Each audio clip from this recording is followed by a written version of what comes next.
আসসালামু আলাইকুম। সম্মানিত দর্শক, আজ আমরা এমন একটি বিষয় নিয়ে আলোচনা করব, যা বর্তমান দক্ষিণ এশিয়ার ভূ-রাজনীতিতে বেশ বড় ধরনের তোলপাড় সৃষ্টি করেছে। আপনারা হয়তো সংবাদে দেখেছেন যে হঠাৎ করেই ভারতের কেন্দ্রীয় স্বরাষ্ট্রমন্ত্রী অমিত শাহ বাংলাদেশের বিরুদ্ধে বেশ কড়া ভাষায় হুঁশিয়ারি উচ্চারণ করেছেন। এই হুঁশিয়ারির পেছনে আসলে মূল কারণগুলো কি এবং কেন ভারত এখন কঠোর জবাব দেওয়ার জন্য প্রস্তুত থাকার কথা বলছে, সেটি আজ আমরা গভীরে গিয়ে একটু ভালোভাবে বোঝার চেষ্টা করব। এই পুরো বিষয়টি বিশ্লেষণ করলে দেখা যায় যে বর্তমান অন্তর্বর্তীকালীন সরকারের দায়িত্বশীলদের অনেকের এবং বিভিন্ন রাজনৈতিক পক্ষের কিছু বক্তব্য ভারতকে বেশ অস্বস্তির মধ্যে ফেলেছে।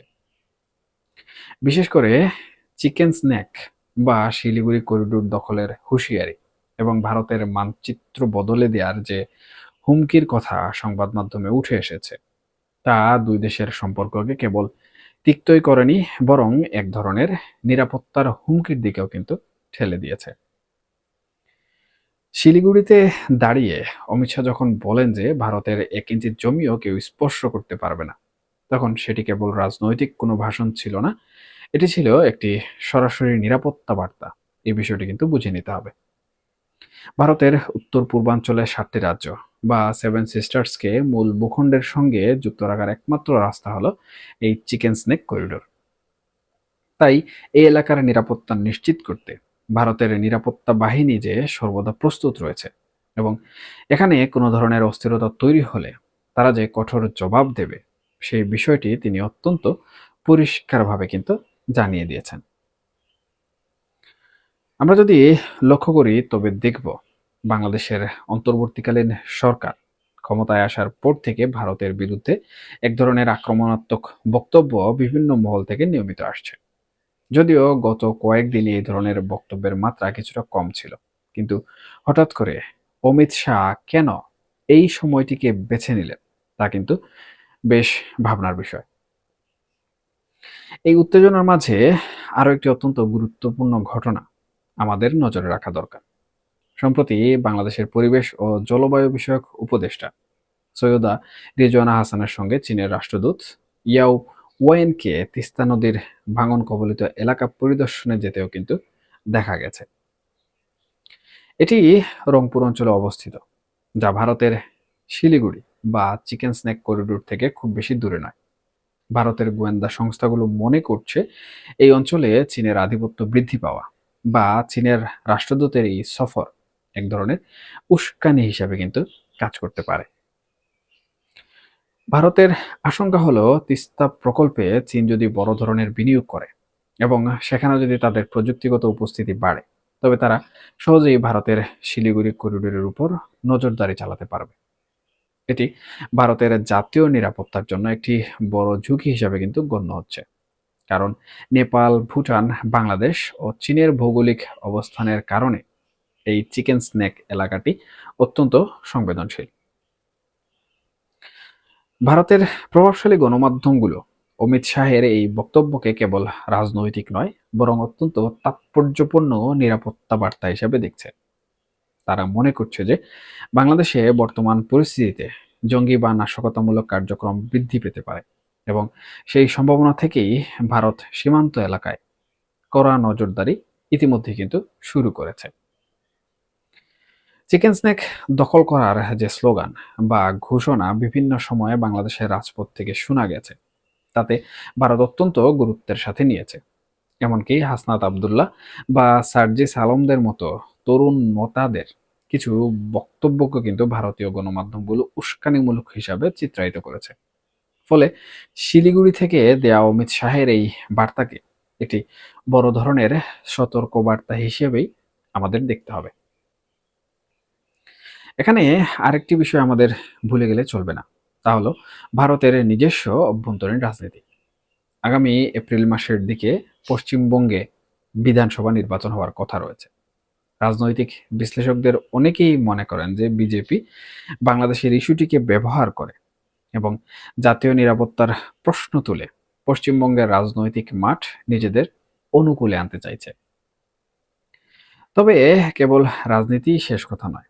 কারণ ভারতের সীমান্ত এলাকায় যে ধরনের সামরিক প্রস্তুতি দেখা যাচ্ছে তা বেশ নজিরবিহীন। গত কিছুদিনের কার্যক্রম লক্ষ্য করলে দেখা যায় যে ভারত বাংলাদেশের সীমান্তে সাজ সাজ রব তৈরি করেছে। সামরিক প্রস্তুতি বলতে এখানে আমরা কেবল সাধারণ সৈন্য মোতায়েনের কথা কিন্তু বলছি না। অপারেশন তিস্তা প্রহর নামে একটি বিশেষ অভিযান শুরু করে ভারতীয় সেনাবাহিনী এই করিডোরের নিরাপত্তা ইতিমধ্যে কিন্তু জোরদার করেছে। এছাড়া দিনাজপুরের চোপড়া, আসামের ধুবলি এবং বিহারের কিষানগঞ্জে ৩টি নতুন সামরিক ঘাঁটি তৈরি করা হয়েছে। এই যে ভারতের পদক্ষেপ, এই পদক্ষেপগুলোকে কিন্তু কোনোভাবেই হালকাভাবে নেওয়ার সুযোগ নেই এবং এই বিষয়গুলো বাংলাদেশের বর্তমান যে পরিস্থিতি, সেই পরিস্থিতির সাথে কিন্তু জড়িত। কারণ ইতিমধ্যে কিন্তু আমরা দেখেছি বিশ্বের অন্যতম মুরল দেশ তারা কিন্তু বাংলাদেশে আসন্ন নির্বাচনকে কেন্দ্র করে তাদের যারা নাগরিক রয়েছে তাদের নাগরিকদের কিন্তু নিরাপত্তা নির্দেশিকা জারি করেছে।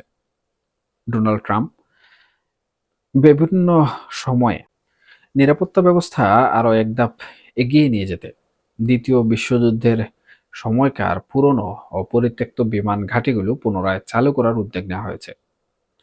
অত্যাধুনিক সব মরণাস্ত্র সীমান্তে কিন্তু নিয়ে আসা হচ্ছে। এমনকি রাশিয়ার কাছ থেকে কেনা বিশ্বের অন্যতম শক্তিশালী এয়ার ডিফেন্স সিস্টেম S-400 প্রস্তুত রাখা হয়েছে, যা আকাশপথে যে কোনো আক্রমণ প্রতিহত করতে সক্ষম। এছাড়া সারফেস টু এয়ার মিসাইলও মোতায়েন করা হয়েছে। ভারত কেন এই পর্যায়ে সামরিক প্রস্তুতি নিচ্ছে তা নিয়ে কিন্তু আমাদের গভীরভাবে ভাবা দরকার।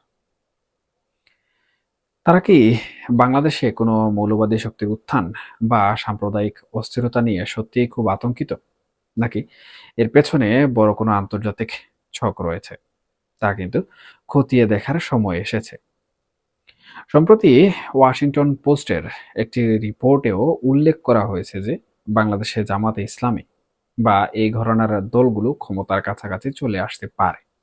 ভারত সবসময় তাদের উত্তর পূর্বাঞ্চলের বিচ্ছিন্নতাবাদী গোষ্ঠীগুলোকে দমনের ক্ষেত্রে বাংলাদেশের সহযোগিতা কিন্তু পেয়েছে।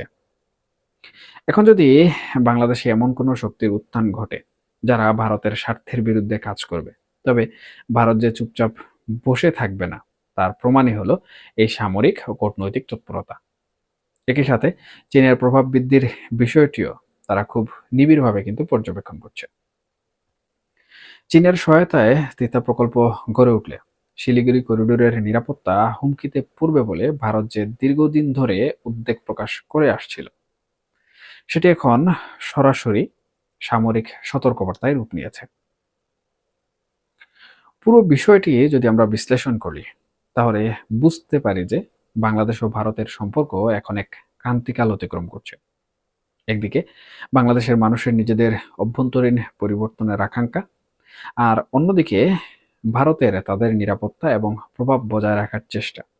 এর দুইয়ের মাঝে এক ধরনের সংঘর্ষের পরিস্থিতি কিন্তু তৈরি হয়েছে। তবে কোনো পক্ষই হয়তো সামরিক সংঘাত চায় না, কিন্তু যেভাবে সীমান্তে আধুনিক মরণাস্ত্র ও প্রযুক্তি মোতায়েন করা হচ্ছে তাতে যে কোনো ছোট ভুল থেকে বড় ধরনের অস্থিরতা তৈরি হতে পারে। আমাদের মনে রাখা প্রয়োজন যে প্রতিবেশী হিসাবে বন্ধুত্বপূর্ণ সম্পর্ক বজায় রাখাই উভয় দেশের স্থিতিশীলতার জন্য অত্যন্ত গুরুত্বপূর্ণ এবং জরুরি।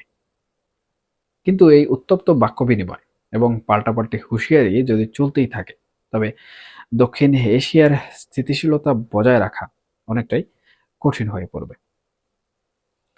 আমরা আশা করব কূটনৈতিক আলোচনার মাধ্যমেই এই ভুল বুঝাবুঝি বা শঙ্কার নিরসন ঘটবে। তবে বর্তমানের এই সাজ সাজ রব এবং অমিত শাহের সরাসরি হুঁশিয়ারি আমাদের এই বার্তা দেয় যে ভারত আপাতত কোনো ছাড় দেওয়ার মুডে নেই এবং তারা যে কোনো পরিস্থিতির জন্য নিজেদের সর্বোচ্চ প্রস্তুতি নিয়ে রেখেছে। এখন বাংলাদেশ যদি সঠিক সময়ে সঠিক সিদ্ধান্ত গ্রহণ না করতে পারে কিংবা কোনো ধরনের ভুল সিদ্ধান্ত নেয়, তাহলে বাংলাদেশের কপালে অদূর ভবিষ্যতে আসলে আমি মনে করি অনেকটাই দুঃখই রয়েছে। এখনকার মতো এ পর্যন্তই। সবাই ভালো থাকবেন, সুস্থ থাকবেন এবং অবশ্যই নিরাপদে থাকবেন। আল্লাহ হাফেজ।